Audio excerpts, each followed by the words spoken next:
So if you're like me, you've either spent a long period of time researching suppressors and finally bit the bullet, or you're still considering purchasing one for your rifle. I know when I go on Reddit, most of the comments on there are a suppressor is great for sound suppression. That's obvious one, of course.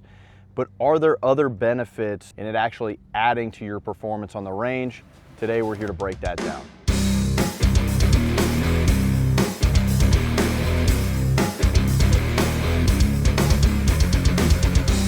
If you guys are new to the channel, my name's Josh Nelson. I'm the lead instructor with Force Frontier. We are looking to fill up our 2026 schedule. So if you guys are interested in hosting us, especially for those of you in the Midwest, make sure you go to our website, forcefrontier.com, send us an email at training@forcefrontier.com and reach out so we can get that set up for you. So like I mentioned, the suppressor obviously is meant to suppress the sound coming out of our rifle. When we're utilizing a rifle, especially for home defense, it's my preferred weapon system, just to be clear. I know for some folks, they feel like it's too cumbersome. They want to use their pistol, especially when navigating hallways and doorways with inside their home. But for me, if you know how to manipulate this rifle, move it in and around doorways, down hallways and all of that, obviously with the capability of a 5.56 round, comparative to a 9mm round or really any other pistol round, the stopping power is much more significant. And there's also the benefit of having a sling system to be able to secure it, a light on it already, optic ready, and then if we can add a suppressor and any other attachments that you see necessary, you kind of have a complete weapon as opposed to maybe traditionally just like a pistol that you would carry for everyday carry. The suppressor specifically is a huge upgrade to my rifle, not only for the sound suppression, but also for the performance that it gives me. So we obviously have the benefit of reduced flash, reduced sound, meaning we have less concussive effects on us when we're engaging, especially inside of a home, but we also have reduced recoil. So when we get out on the range and we're firing with the suppressor compared to it off, I see very distinctly much better recoil management when I have the suppressor on there. And this is due to a couple of reasons. Obviously, we're adding weight to the end of the barrel, and that is going to ultimately reduce some of this recoil, but it's also with a flow-through can like this one here, sending the energy out as opposed to a lot of different muzzle devices, especially when we're talking about flash hiders, not really having the same reduction, and we have obviously gases flying out the sides. If you go with a muzzle device, a compensator for instance, that is going to reduce that recoil, it has dispersion, gas dispersion methods, whether it's through specific hole placements and stuff, to reduce that recoil. The suppressor gives you that same effect, and obviously depending on which brand, which model, and which rifle you're shooting is going to ultimately dictate how much recoil, excuse me, is going to dictate how much recoil you can actually reduce when you put it all together. I do not like the option of getting a compensator for the simple fact that it's incredibly concussive and incredibly loud. So from a home defense standpoint, it is far less than ideal. Now for our competition shooters, of course, the compensator is a really good option. So this all goes back to know your context and know your equipment and ultimately why you're purchasing that equipment. Just to show you guys what I'm working with today, a 12.5 Psionics rifle with a couple of upgrades to like the charging handle, the trigger, and the bolt carrier group. And then I have a Silencer Co. Velos. This has been a suppressor I've been very happy with. It has essentially, I don't know about a warranty, but it has it claims 30,000 rounds, no problem, can get put through this without cleaning it. It's a flow-through can, which is really nice because somebody like me, the benefit of having a flow-through can is going to be I don't need to mess with the gas block. So flow-through meaning the gases are sent forward. There's no adjustments needed for that. In my experience with the Velos, I haven't had really much of any blowback from it. That is something that if your gun is not properly gassed for the suppressor that you're running, that you could run into. But the benefits again, and with the flow-through cans coming through in the market and being kind of the standard anymore, you get the benefits of the sound reduction with the Velos but also the benefits of the flow through to where we don't need to mess with the gas block. We just throw this thing on the end and it's ready to go. So what we're gonna do first is I'm gonna shoot this thing without the can on. We're gonna see what our groups look like from 20 yards, shooting groups of 4, just as a way to shoot a multiple shot pattern, see what our grouping looks like. These are the first shots of the day. So some of this is gonna be human performance, not so much the can, but I wanna demonstrate what the differences look like. We also have a microphone on. We'll do our best to demonstrate the difference in sound reduction between no can and obviously with the suppressor on the rifle, so you guys can see obviously the benefits of that sound reduction as well on top of the performance. We'll do 3 strings of doubles with no suppressor, and then we'll throw the can on and compare the difference. Then we'll do higher shot groups to see what that recoil looks like in real time through my scope. Ready?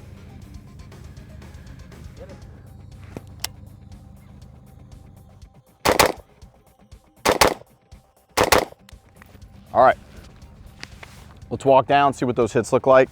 I had quite a bit of rise, didn't really account for that. I need to suck those that support hand down, drop that elbow, and bring that stock into my shoulder a little bit stronger, because it is quite a bit of rise kind of jumping up into the head box there. Well, let's go see where the hits are. I know for the first 2 strings, that was the issue. And then I tried to tighten it down and I had a shot to the right. So first 2 was dead center here and then jumped off paper for me. First shots of the day, kind of all over the place. 20 yards, challenging to do this. So really need to keep in mind the fundamentals and really lock everything in place. Let's throw the can on and let's see what the change is on our splits here in our grouping. All right. Yep. Ready? Hold on a sec. Setting up. All right, let's go for it.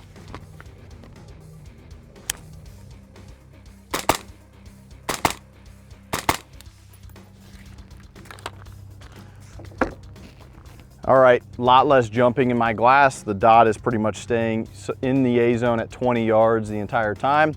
I know these groupings are gonna be quite a bit different. Some of it is going to be the added benefits of the suppressor. Some of it's gonna be the fact that I'm warming up for the day. I let the gun ride a little bit on those first couple of shots, and now we're starting to bring it in a little bit. So, as you can see here, we were clean for 4 of the 6 shots. This is gonna be a steering issue.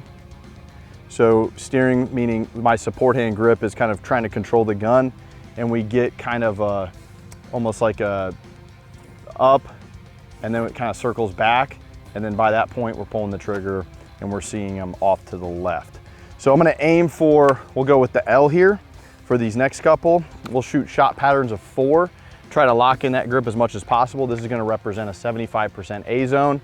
I'm gonna take the suppressor off, see what it looks like, and then go from there.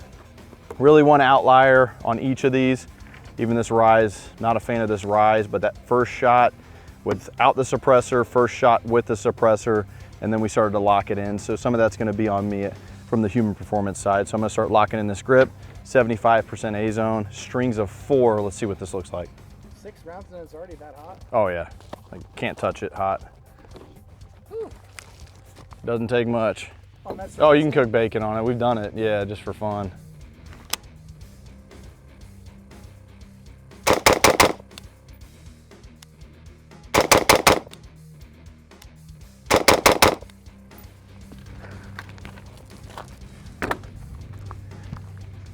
I know for that first grouping, I definitely had a few go off paper just slightly on that right edge. So we might have some missing from the target. Quite a bit of jump, and I know when I shoot that particular gun, so a 12.5, gonna have a little bit more recoil than a full 16-inch rifle, but it's a lot of like up 1 o'clock and then circles back. Not a big fan of that circling motion. So we got 1, 2, 3, 4, 5, 6, 7, 8, 9. And then I think I had like probably 2 or 3 off this right edge, or there's a double here somewhere. So there was a few that are missing from it, But as you can see, when I shoot that group of 4, I'm pretty much hitting inside the target on that first shot. And then we're having this up, up, up, up and down motion. Some of that's going to be oversteering. The rifle is so light without that suppressor that it is really hard to keep that thing in place. So definitely a human performance thing, but also, you know, shooting in a predictive manner like that, just shooting as fast as I can pull the trigger and trying to be, you know, as honest as I can about this. So let's put the suppressor on. Let's see if we can lock this in. I will shoot the J this time. We just have 1 hit already over here, and we'll see what the hits look like. 3 strings of 4 on the letter J. And let's see what these hits look like. 1 off the edge.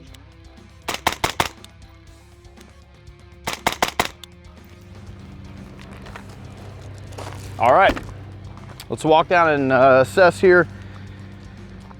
I know I had at least 1 off of the edge, a lot less jumping, but a lot of times on that 3rd shot, I get a little bit of rise off to the right. A lot of that's just gonna be me tracking the dot with my eyes, so nothing too worrisome. And I guess I technically stayed on paper for that one. So I believe, I don't know if I marked these before or not, but there's 2 over here.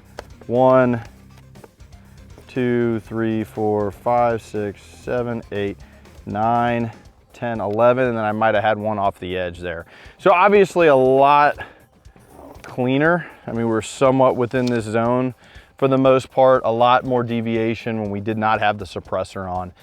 Not surprising to me at all. First shots of the day, definitely can clean that up, especially if we start honing in on those fundamentals. But obviously shooting a predictive pace is not the easiest thing in the world.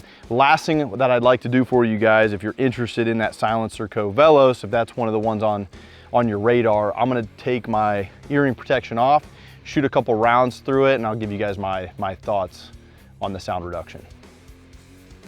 All right, a couple rounds through it just to give you guys my thoughts on how loud this thing is.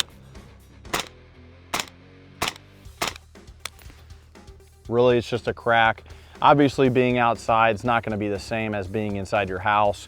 But if I were to take this thing off right now and I started cracking rounds out, I would actually feel the effects of not only the concussion, but just that over stimulus, you know, too many decibel, loud crack of the rifle. This thing is really reasonable, something I could do without blowing out my eardrums, without having any concussive effects to me, even inside my home. Obvious benefit to the suppressor is that sound reduction, but we're also seeing just clear performance-based improvements as well, which is something that when guys are doing their research online, isn't one of the first things that you see pop up. So down and dirty, guys, that's my experience with the suppressor, obvious benefits to it. On this channel, if you've watched any of our videos, you know we're really into performance-based shooting and applying those skills in a tactical environment. So if I can get a competitive edge over my adversary, I'm going to take it. I'm not somebody that's gonna buy every piece of equipment that's out there on the market. I'm gonna do my research. If there's a benefit, if there is a why behind why I'm purchasing this accessory, then I'll do it. Obviously, you need a light, need a way to secure this thing, need a way to acquire a target and ensure that my shots are accurate. And then obviously reducing that recoil is one of the biggest benefits, as well as the sound reduction, flash reduction, all of that stuff that you get with a suppressor. So do your research. I'm a big fan of this Velos. If you guys want to see us do a full breakdown of this suppressor, leave a comment down below. If you want to see more content like this, make sure you subscribe. You want to get us booked on your 2026 calendar, shoot us an email, training@forcefrontier.com. Guys, that's all I have for you today. Josh signing out, Force Frontier. See you on the next one.